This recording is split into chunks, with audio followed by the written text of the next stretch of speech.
Hello, this is your buddy Johnny Box Turtle again. That little ornate just got a hold of me, and he's bit my right next to my index finger. He hadn't drawn blood, but man, boy, he pinched hard. I've never been bitten that hard by, well, not that I can remember.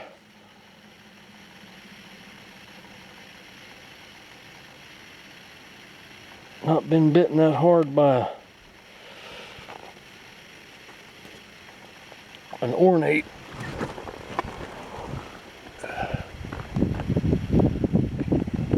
I'm out. It's fixing to storm out here. You can see his beautiful, dark green head. Well, he's strong, man. Here, let's look at the back of his legs. His claws. That last one on the left hand side is his. He can turn that thing completely around, and he clasps the female with it. Look at him, boy. He doesn't like being. He said, "Don't look at me." He didn't like. I'm twisted around to show you there. It's hard moving around. He's fighting, man. He's fighting. He's mad. He's real mad. Yeah, his claws. That one on the very inside, closest to his blaster, on the left hand side, being the camera. That's, yeah, I see it better this way. I'm sorry, that light's bad. He hooks that thing, clasps the female, and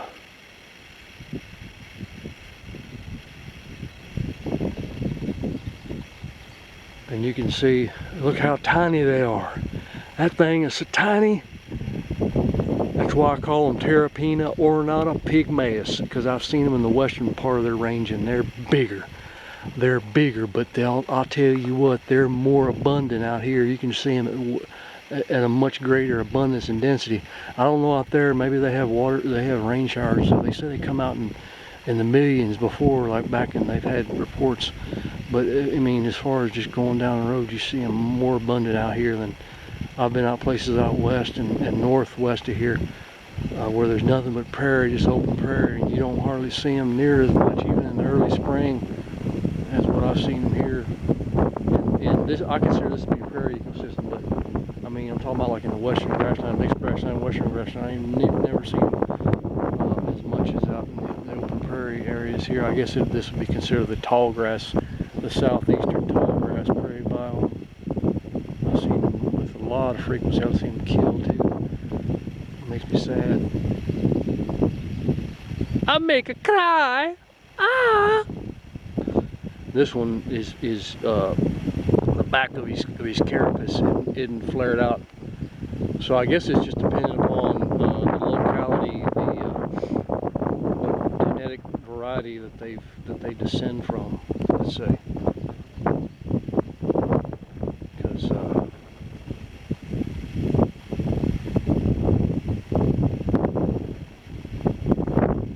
there you can see it top of his head.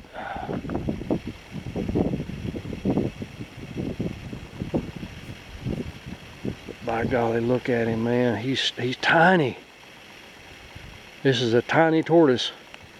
Look at that. Look at it. I swear that probably his shell, probably maybe 4 inches, 4.5 inches, maybe. His carapace, the length of it is,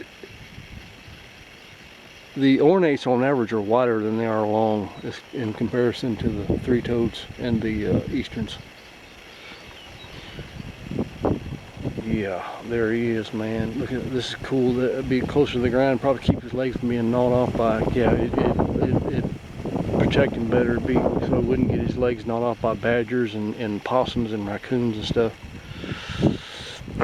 And of course, if they gnaw on that tail, that's where their sexual organs are. They can't reproduce if that's damaged to the male. Like I said, if you're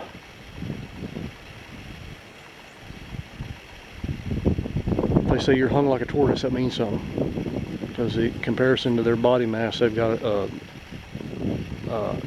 you know, they're hung, put it that way. That kind of flares out on the end too, and like doubles its width and doubles its in kind of like a horse does too. You know, like a horse will do, but wider than the length of it. Whereas it's just opposite with a horse. Anyways, if you live out in the country, you know what I'm talking about. This is your buddy Johnny Box Turtle signing out deep down in the jungles of Zog.